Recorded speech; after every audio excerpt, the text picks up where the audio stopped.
ज्योतिष और जीवन में आपका स्वागत है। श्री गुरु चरणों में नमन कर श्री गणेश की वंदना करता हूँ। मैं अपनी ओर से और अपने सभी सहयोगियों की ओर से वर्ष 2021 की आपको और आपके सभी परिजनों को हृदय से हार्दिक बधाई और शुभकामनाएं देता हूँ। मैं हृदय से आभारी हूँ आप सबका चैनल के माध्यम से मुझसे जुड़ने के लिए। मैं आप सब उसके लिए भी आप सबको धन्यवाद देता हूँ, आप सबका आभार व्यक्त करता हूँ। चर्चा करते हैं वर्ष 2021 के बारे में, कैसा रहेगा 2021 कैसा रहेगा। इससे पहले हम थोड़ा विचार करते हैं कि 2020 वो कैसा रहा है, और जैसा भी गुजरा वो तो गुजर चुका, हमारी आंखों के सामने है। क्या हम उससे कुछ सबक सीख सकते हैं? और बहुत से सबक तो उसने सिखा दिए हमको। क्या और भी कुछ है ऐसा जो हम सीख सकते हैं 2020 से? थोड़ी चर्चा इस बारे में, फिर 2021 के बारे में। वर्ष 2020 हमारे लिए ही नहीं, पूरे विश्व के लिए बहुत ही संघर्षमय और बहुत ही चुनौतीपूर्ण रहा है। लेकिन अगर आप 2020 की आपके पास भविष्यवाणियाँ जो पेपरों में छपती वो हों, आप उन्हें पलट के देख लें थोड़ा सा। अगर आपने सुनी हो तो उन्हें याद कर लें। 12 राशियों का जो भविष्यफल हर साल आता है, 2020 में भी आया, 21 में आ चुका। YouTube के ऊपर, टीवी पर वार्षिक भविष्यफल चल रहा है। 2020 का विचार करें, जिन राशियों के लिए जो कुछ कहा गया था, कितनी राशियां, कुछ राशियां जिनका बहुत ही अच्छा बताया गया था, प्रगति कारक, समृद्धि कारक, सफलतादायी, क्या वैसा हुआ? उन राशियों के कितने ही व्यक्ति दुर्भाग्य से आज इस संसार में ही नहीं हैं, और कितने व्यक्ति जिनके लिए बहुत ही संघर्षमय और कष्टकारक बताया गया, उनमें से कितनी, उन राशियों वाले कितने व्यक्ति आज भी सुरक्षित हैं। ये सब क्या शो करता है, क्या पता चलता है इससे? क्या हमें इससे कुछ सीखना नहीं चाहिए? निश्चित रूप से। जो कुछ घटता है इस संसार में, कई घटनाएं ऐसी घटती हैं जिन पर किसी का वश ही नहीं है। हम उसे किसी को भी उसको उत्तरदायी जिम्मेदार बता सकते हैं। जैसे इस वायरस के बारे में चाइना का नाम आ रहा, ऐसे किसी भी घटना के बारे में वो है या नहीं वो अलग बात है, हम छोड़ें उस चीज़ को, लेकिन घटी तो है घटना। आज से 100 वर्ष पहले प्लेग भी आया था, वो भी घटी थी घटना। लेकिन हम उसको, उसमें से क्या कुछ सीख सकते हैं? यही जीवन को देखने का दृष्टिकोण सफलता प्रदान कर देता है, और उसमें डूब के नकारात्मक बना लेना, नेगेटिव सोच बना लेना, वो जीवन को नुकसान पहुंचाता है। तो हम देखें 2020 ने हमें बहुत कुछ सिखा दिया।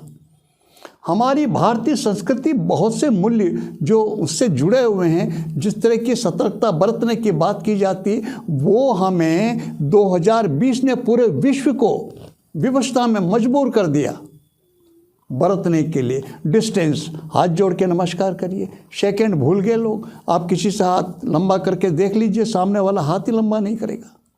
हमको भी थोड़ी देर में एहसास हो जाए गलती कर दी हमने, हाथ तो मिलाना ही नहीं है। फिर गले पड़ने की बात तो बहुत दूर की हो गई। तो हमें थोड़ा सा 2020 को उसी दृष्टिकोण से देखना, समझना है कि क्या कुछ ऐसा है जो हमें सीखना चाहिए। 2021 कैसा बीतेगा? वार्षिक या मासिक या दैनिक जो राशिफल, जो भविष्यफल आते हैं, इसकी सार्थकता पर बहुत बड़ा प्रश्न चिन्ह 2020 ने खड़ा कर दिया है। हमें उससे कुछ सीखना है, सीखना चाहिए। जन्म तारीख, जन्म समय और जन्म स्थान, इसके आधार पर जन्म कुंडली बनती है, और वह कुंडली, उस कुंडली की ग्रह स्थिति उस व्यक्ति के बारे में व्यक्तिगत रूप से, प्रैक्टिकली, पर्टिकुलर उस बारे में मार्गदर्शन देती है। उसका पालन करता है वह व्यक्ति, तो निश्चित रूप से यहाँ वो ज्योतिष उसके लिए सहायक हुआ। लेकिन अगर मान लीजिए वो सहायता ली, वो मार्गदर्शन लिया और उसके अनुरूप कोई योजना बनाई, और फिर जो दिन आया उस योजना को क्रियान्वित करने का, और उस दिन राशिफल उठा के देखा, और उस गोचर के राशिफल में जो वैसे सामान्य रूप से 12 राशियों के आधार पर बना हुआ है, बोल रहे हैं पंडित जी, और उसमें उस व्यक्ति की राशि के आधार पर जो फल बताया गया है वो नकारात्मक है, और वो व्यक्ति उस दिन निराश हो जाता है कि मेरा तो आज का दिन खराब है, मैं ये काम कैसे करूं, अगर मैं आज ये काम करता हूं तो मुझे सफलता नहीं मिलेगी। तो वो जो मार्गदर्शन लिया था बिल्कुल व्यक्तिगत कुंडली के आधार पर पंडित जी ने दिया था, उसका कोई मोल ही नहीं रहा। ये नुकसान हुआ ज्योतिष का। और इसके लिए कौन, इसके लिए ज्योतिष उत्तरदायी नहीं है, उसके लिए वो व्यक्ति जो मार्गदर्शन व्यक्तिगत रूप से लेने के बाद भी ये जो दैनिक राशिफल में जो गोचर के आते हैं उन पर विश्वास करता है हर व्यक्ति, तो निश्चित रूप से वो घाटे में रहेगा। ये नहीं करना चाहिए। कई इस तरह की भविष्यवाणियाँ आती हैं जिन्हें मैं सोच करके बड़ा आश्चर्य करता हूँ कि ये किस टाइप की बातें, किस टाइप की भविष्यवाणियाँ कही जाती हैं, जो निश्चित रूप से कई व्यक्तियों को नुकसान पहुँचाती ही हैं। ये मैंने देखा है, अनुभव किया है इस चीज़ को। बात राशियों के आधार पर बताई गई, छप्पर फटने की बात। कुबेर देव जो है, तो जो यक्षराज कुबेर है वो खजाना खोल देंगे और कईयों की जमीन खिसक जाएगी, स्थिति ये हो जाएगी वो हो जाएगी। और किसी व्यक्ति के मन में ये दोनों बातें, जिसके बारे में ये कहा गया कि कुबेर देव खजाना खोल देंगे, छप्पर फट के धन प्राप्ति होगी, ये होगा वो होगा, और वो ये सोच के बैठ जाता मेरा समय ही इतना अच्छा है, ये सब तो होना ही, मुझे कुछ करने की आवश्यकता ही क्या है, और वो निष्क्रिय होकर बैठ जाता है।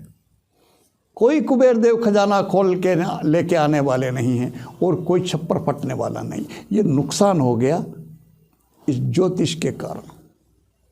किसी के मन में अगर ये बात घर कर गई कि इतना जब अहित नुकसान ही होना है, जब जीवन में कुछ इतना ही कुछ भुगतना है, तो फिर करने की आवश्यकता है, फिर क्यों किया जाए। अगर ये नकारात्मक धारणा बन गई तो ये भी नुकसान ही देने वाली है। दोनों बातें गलत हैं। ये नुकसान क्यों हो रहा है? क्योंकि हम देख रहे हैं उसको और उस पर उस तरह से उसके आधार पर हमारा निर्धारण कर रहे हैं। ये अनुचित है।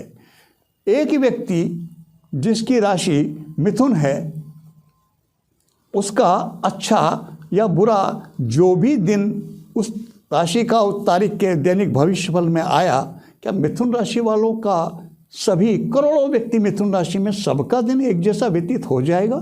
संभव ही नहीं है।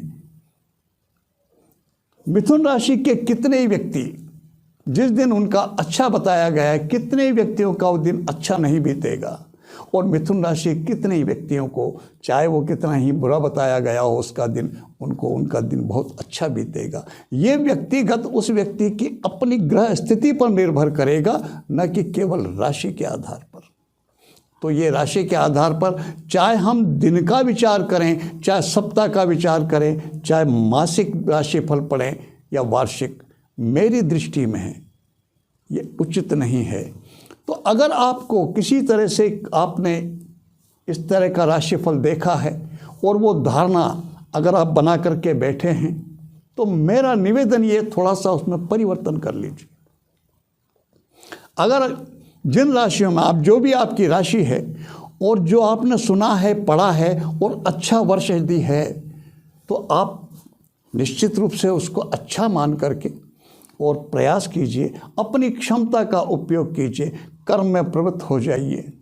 होगा कि नहीं होगा और कैसे होगा, इन प्रश्नों को मस्तिष्क से निकाल दीजिए, आने ही मत दीजिए। निश्चित रूप से 2021 आपके लिए बहुत अच्छा व्यतीत होगा। और यदि मान लीजिए जिन राशि वालों को थोड़ा सा नकारात्मक बताया है, तो कहीं चिंतित होने की आवश्यकता नहीं है।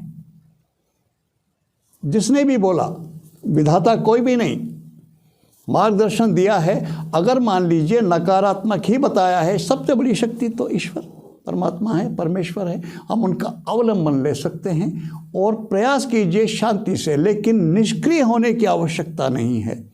रिस्क लीजिए सोच समझ करके, यदि विपरीत भी हो जाए तो हम उसको सहन कर सकें। इतनी सी सावधानी बरतना है, निष्क्रिय होने की आवश्यकता नहीं, भयभीत होने की कोई आवश्यकता नहीं।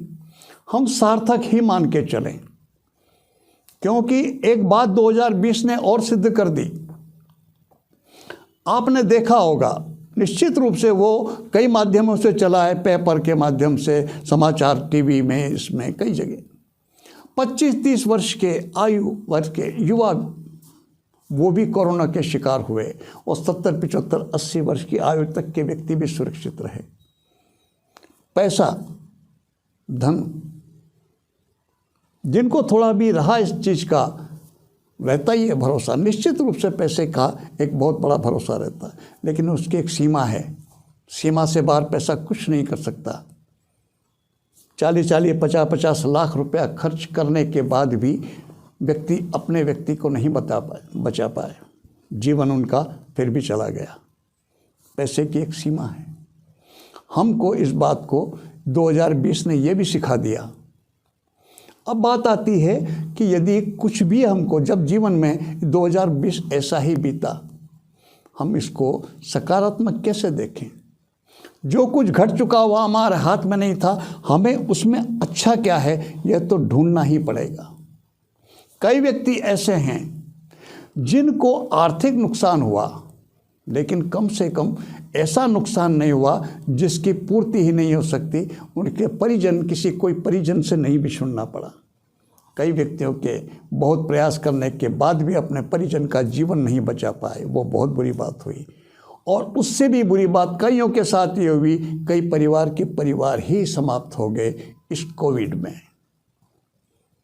फिर क्या करें?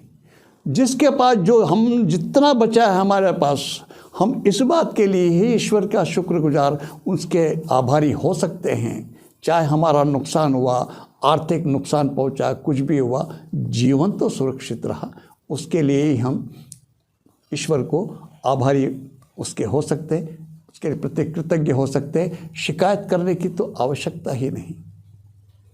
ये हमको 2020 से सीखना ही होगा।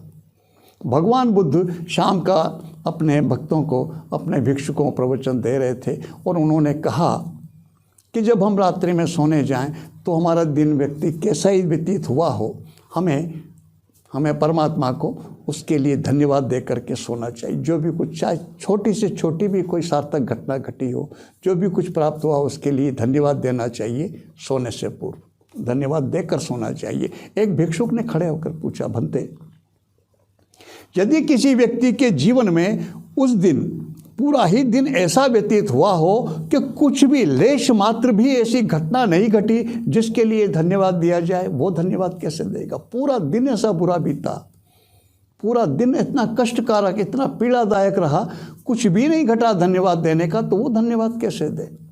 भगवान बुद्ध ने कहा कि चाहे कुछ भी ना घटा हो, लेकिन कितने ही व्यक्ति ऐसे हैं जिन्होंने आज का सूर्योदय तो देखा, लेकिन सूर्यास्त नहीं देख पाए, वो जीवित बिस्तर पर नहीं जा पाए।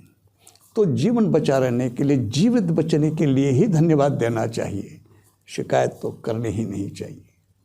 ये बात बहुत कुछ सिखाती है हमको। जो कुछ जीवन में किसी के भी घटा है, निश्चित रूप से वो कष्टकारक है, दुखदायी है, जिसकी पूर्ति नहीं हो सकती किसी भी तरह की, किसी भी तरह का भुगता जो भी देखा। लेकिन हमें वहाँ पर भी सार्थक तो देखना ही होगा, और देखें तो कुछ न कुछ सार्थक हमें अवश्य मिल जाएगा। उसी सार्थक को पकड़ें और उसी के लिए ईश्वर को धन्यवाद दें, उसी के लिए, सार्थकता के लिए हम आभार व्यक्त करें ईश्वर के प्रति। तो निश्चित रूप से हमारा आने वाला जो भविष्य, आने वाला जो दिन है, वो निश्चित रूप से सार्थक और उन्नत हो जाएगा। जो कुछ बचाया ईश्वर की कृपा, अगर हम बचे हैं, कोई भी बचे हैं, इसमें बचा है, तो बिना उसकी कृपा के नहीं बच सकता। जो लिस्ट है, जो चले गए जाने वालों की, उनकी लिस्ट में हमारा नाम भी हो सकता था, क्यों नहीं हो सकता था, हम भी जा सकते थे, लेकिन इसकी कृपा उसकी बहुत बहुत कि हमारा नाम उस लिस्ट में नहीं है, हम आज भी जीवित हैं। संसार में 2020 में इस कोरोना ने क्या क्या, किस तरह की तबाही नहीं मचाई, हम देखें। आप हमारे देश की बात कर लें, अमेरिका जैसा जो चिकित्सा की दृष्टि से सर्वोत्तम उन्नत राष्ट्र, वहाँ सर्वाधिक तबाही मची। फिर हमारे देश में यहाँ क्या नहीं हो सकता था। फिर हमारे यहाँ पर जो सामान्य मध्यम वर्ग के व्यक्ति जिनके पास कुछ साधन नहीं, जिनके पास साधन था उन्होंने तो लाखों रुपए खर्च कर दिए, जिनके पास नहीं था कुछ भी वो भी सुरक्षित हैं। क्या उसको आभार व्यक्त नहीं करना चाहिए ईश्वर का? थोड़ा बहुत नुकसान आर्थिक दृष्टि से हुआ है, उसको भूल करके ईश्वर का आभार व्यक्त करना ही चाहिए। तो निश्चित रूप से 2021 में जो कुछ दिया उसके लिए यदि धन्यवाद हम नहीं दे रहे हैं तो फिर अगले मिलने की उम्मीद नहीं करनी चाहिए, दिक्कत आएगी उसमें। इसलिए ईश्वर ने हमको जो कुछ हमारा सुरक्षित रखा उसके लिए हमको ईश्वर का आभारी होना ही चाहिए। इसी में सार्थकता है। 2021 हमारे लिए बहुत अच्छा हो सकता है। जो कुछ हमने सीखा है हमें उस पर अमल करते ही रहना है। शरीर के मामले में, स्वास्थ्य के बारे में, एक हमारी जो रोग प्रतिरोधक क्षमता बढ़ाने के बारे में 2020 ने जो जागरूकता पैदा की है विश्व भर में, आम जन में, उसे पकड़े रखना है। हमारी जो संस्कृति, सनातन धर्म की जो संस्कृति, हमारा जो जीवन है, जीवन पद्धति है, उसका तो जोर है इस पर। पाश्चात्य अनुशीलन, पाश्चात्य जो जीवन पद्धति है उसका जो अनुकरण और अनुशीलन की शैली हमारे देश में भी आ गई थी, उसने नुकसान पहुंचाया। और अगर देखें तो आप एक बात पाएंगे, जो उसमें जिनका ध्यान उधर ज़्यादा हो गया था उनकी इम्यूनिटी कमज़ोर हो गई थी, वो अधिक शिकार हुए हैं। हम लौटे हैं। क्या ये बहुत बड़ी बात सार्थक नहीं है हमारे देश के लिए? विश्व में भारतीय सनातन संस्कृति के जो सूत्र हैं पूरे विश्व को उसकी तरफ मोड़ दिया इस 2020 ने। और फिर यदि हमारी जो धरोहर है हम ही उधर नहीं लौटते तो यह नुकसानदायक रहेगा। हमें उस पर भी ध्यान देना चाहिए। निश्चित रूप से 2021 हम सब के लिए सार्थक और शुभ फलदायी होगा। किसी भी प्रकार की नकारात्मकता यदि 2020 के प्रति हमारे मन में है तो उसे निकाल दीजिए। 2020 को धन्यवाद दीजिए। जो पाठ हमको 2020 ने पढ़ा दिए, जो सबक हमको 2020 ने दे दिए, उसके लिए हमें 2020 का आभार व्यक्त करना है। निश्चित रूप से 2021 हम सब के लिए शुभ फलदायी होगा। आपके लिए, पुनः आपके लिए 2021 आपके सभी परिजनों के लिए शुभदायी हो, शुभ फलदायी हो, सफलतादायी हो, स्वास्थ्यदायी हो, आपकी सभी मंगल कामनाओं को पूर्ण करने वाला हो। इसी कामना के साथ, इसी प्रार्थना के साथ मैं आपको नमन करता हूँ। नमस्कार।